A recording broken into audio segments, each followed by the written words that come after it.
Kamusta na nga po mga master at sa ngayon ay ating ipagpapatuloy ng gisahin ang chapter 149 at 150 sa manhwa series ng Solomax Newbie, kaya't atin na nga pong agarang umpisahan.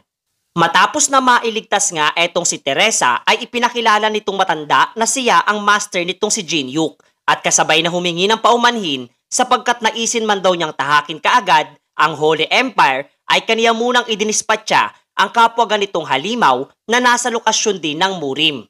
Naputol naman ang kanilang pag-uusap buhat sa maririnig ang palahaw nitong demonyong si Eshel Kilim. Galit na galit nga ito sa pagkakaputol ng kanyang kamay na ayon pa nga sa Dark Emperor ay katulad nga daw ito ng demonyong pinaslang niya sa Murim na napakadaldal. Do'y napagpasya na nga rin niya na tuluyan ng wakasan ang paghihirap nitong halimaw at ginamit ang skill na Dark Heavenly Emperor's Art, Dark Sword, at direktang tumama sa katawan nitong demonyo na agad niyang naging sanhi ng kaniyang kamatayan. Di naman makapaniwala etong si Nona na may ganito kalakas na individual ang nasa panig nitong binata. At nakatitiyak nga rin daw siyang kasalukuyang nire-resolba na rin ito ang gusot na nasa kanilang lokasyon. Kasabay namang ipinakita sa atin ang labis na di makapaniwalang sina Antrad at Chon Yusong habang nililika nitong ating pangunahing tauhan ang klase ng mind realm na kanyang tinataglay na tinawag ngang Lonely Top of the Tower mga master. Naguluhan nga etong si Antrad sa klase ng lokasyon na kanilang kinaroroonan at di makapaniwala na magagawang wasakin nitong binata ang kanyang napakalakas na mind realm at labis pa nga siyang di makapaniwala buhat ng inilahad ngang muli ng system na nakumpleto na ni Jin-Yuk ang kondisyong kinakailangang lumika ng dalawang mind realm ang dalawang manlalaro ng sabay kung kaya't sumailalim ng muli sa pagbabago ang kanilang lokasyon at naging isang espesyal na klase ng mundo para sa mga manlalaro. Sa panibagong realm nga na ito ay nagagawa di umanong pataasin ng 30% ang lakas ng stats ng lahat ng mga manlalaro habang nababawasan naman ng 30% ang lahat ng stats na tinataglay ng mga halimaw na naroroon. Galit na galit nga etong si Antrad sa mga nangyayari at aksyong isinasagawa ng mga manlalarong naroroon. Inilahad naman ni Jin-Yuk na maganda ng araw etong kanyang stalker sapagkat kanilang isasagawa ang isang dual technique na ikinabigla nitong marinig sapagkat hindi pa nga raw sila ni minsan magkasamang sumailalim sa anumang pagsasanay. Ngunit sinagot naman siya nitong binata na mali siya at maraming beses na silang nagsagawa nito at iyon nga raw ay ang lahat ng mga panahon na kanilang nilabanan ang isa't isa.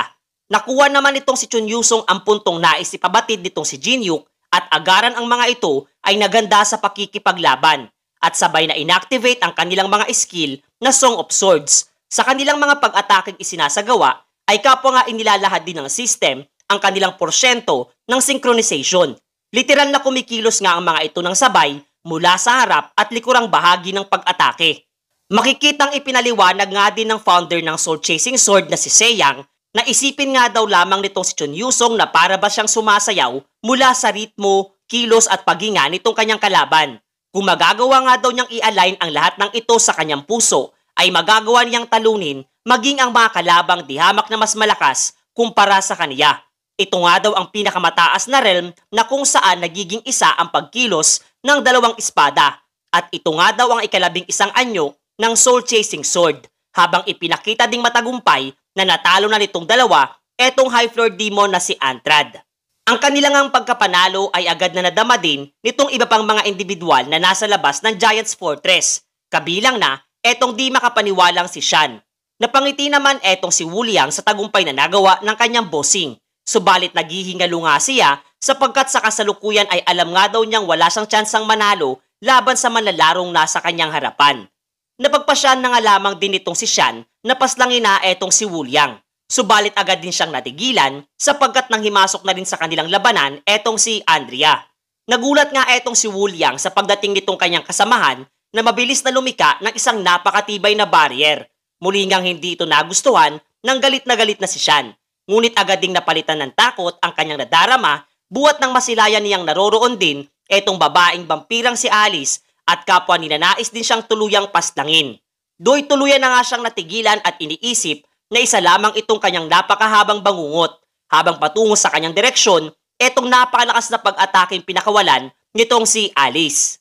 Samantalang ang mind realm na nilikha nitong sina Jin-Yuk ay tuluyan na ring naglaho habang patuloy nga di makapaniwala etong demonyong si Antrad mula sa kabiguang kanyang natamo. Gayon din, tila ba inilalabas ang kanyang hinanakit buwat sa pinabayaan nga raw siya nitong kanyang Panginoong pinaglilingkuran at mukhang pinapanood na lamang ang magiging mapait niyang kamatayan.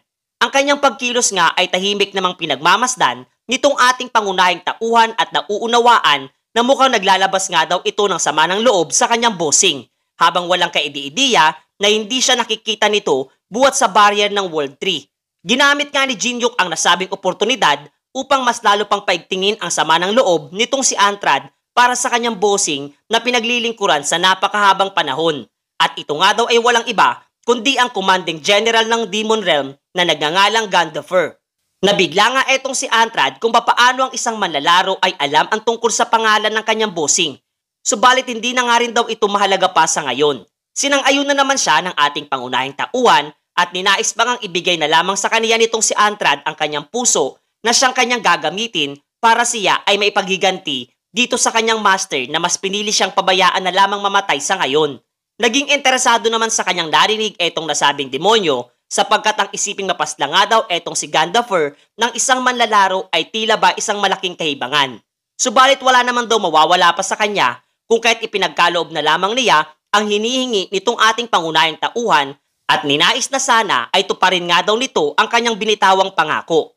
Pagkakuha nga niya sa puso nitong si Antrad ay kasabay ding inilahad ng system ang kanyang naging kamatayan. At ang laban sa pagdepensa sa Giants Fortress ay tuluyan na nga nagwakas mga master. Sa naging kamatayan nga nitong demonyong si Antrad ay muling nanumbalik ang kapayapaan sa Giants Fortress, gayon din buwat sa ang kapwa-pwersa ng Murim at Imperyo ang tumanggap ng malaking pinsala sa nagdang laban kontra sa mga demonyo kung kaya't ang nasabing kompetisyon para sa nasabing lugar ay pansamantalang nahinto lalo na't etong si Jinhyuk ang nagmamay-ari ng nasabing lugar. Gayon din ay kanyang ipinagdamot nga rin sa nagdang pakikipaglaban ang mga items na nakuha mula kay Antrad para dito sa kanyang stalker. Kasama na rin ang skill na kanyang nakopya na tinatawag na First Ever Fire. Do'y muli na nga din silang nagkita nitong Dark Emperor kasama si Teresa na kanyang kaagad kinamusta. Kasama na etong kalagayan nitong dalawang sadistang magkapatid na ayon sa dalaga ay kasalukuyang nagpapagaling pa ng kanilang mga natamong pinsala sa Holy Empire. Labis nga ding natutuwa etong Dark Emperor sa naging tagumpay ng kanyang disipulo na makuha ang Giants Fortress na hindi pa kailanman nagagawa ng puwersa ng maski Imperyo o Murim. Masaya nga rin etong binata sa papuring kanyang natanggap mula sa kanyang master. Gayon din ay palihim nga siyang inoobserbahan nito at naalala ang naging payag nitong si Baeksa. Buwat sa kakaibang aksyong kanyang ipinagawa na kung saan ay inatasan nitong iligtas ang lahat maging kakampiman o kalaban. Tunay nga raw nakakaiba mag-isip etong kanyang napiling talentadong disipulo. Ang kausayang ipinamalas nga nitong binata ay kapwa kinilala din ng imperyo at masayang sinalubong ng lahat ng mga mamamayan nito. Gayunpaman, aminado nga etong si Jinhyuk na hindi pa dito nagtatapos ang panganib na kanilang kinakaharap. Ngunit pinakalma naman siya nitong si Abraham at ninais na lasapin muna ang mga papuri at kasiyang ibinibigay para sa kanila.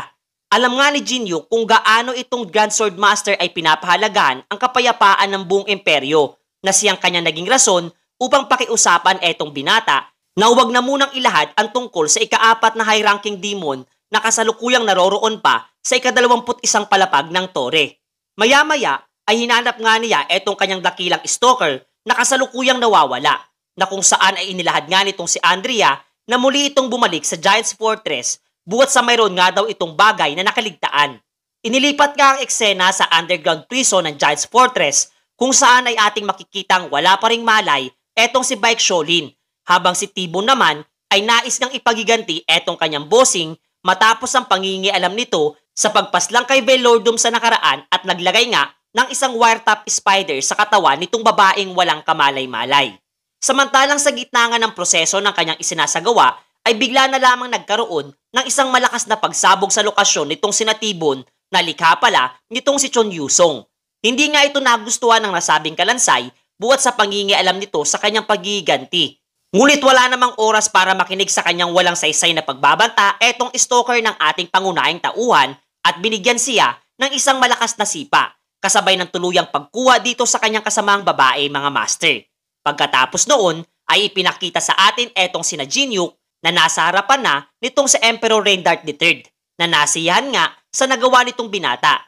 Kung kaya't bilang pabuya sa kanilang kagitingang ipinamalas ay hinugot nito ang kanyang espadang pamana pa mula sa kanyang mga ninuno at ang lahat nga ay nabigla sa kanyang naging payag sapagkat kaniya di umano'y ipagkakaloob ang pinakamahalagang kayamanang tinataglay ng imperyo at ito nga ay walang iba kundi ang Heaven's Designation Stone na talagang ikinabiglang marinig nitong ating pangunahing tauhan. Subalit hindi nga lamang siya ang nakadama ng ganoong reaksyon sapagkat maging etong duke na si Beinstern ay literal na hindi nga maunawaan ang naging pagpapasya nitong kanilang emperador na ipaubaya ang isang napakahalagang kayamanang mayroon ang kanilang imperyo na magagamit upang magawang makipag-ugnayan sa mga nilalang na naninirahan sa mga mas mataas pang palapag ng tore. At lubos siyang di sumasang-ayon sa nasabing pagpapasya ng kanilang emperador na nawikang sa susunod na araw niya ito igagawad sa grupo ni na Jinyuk. At sa ngayon nga daw ay dapat muna nilang ipagdiwang ito at maganda ng isang magarbong kasiyahan para sa tagumpay na kanilang nakamit.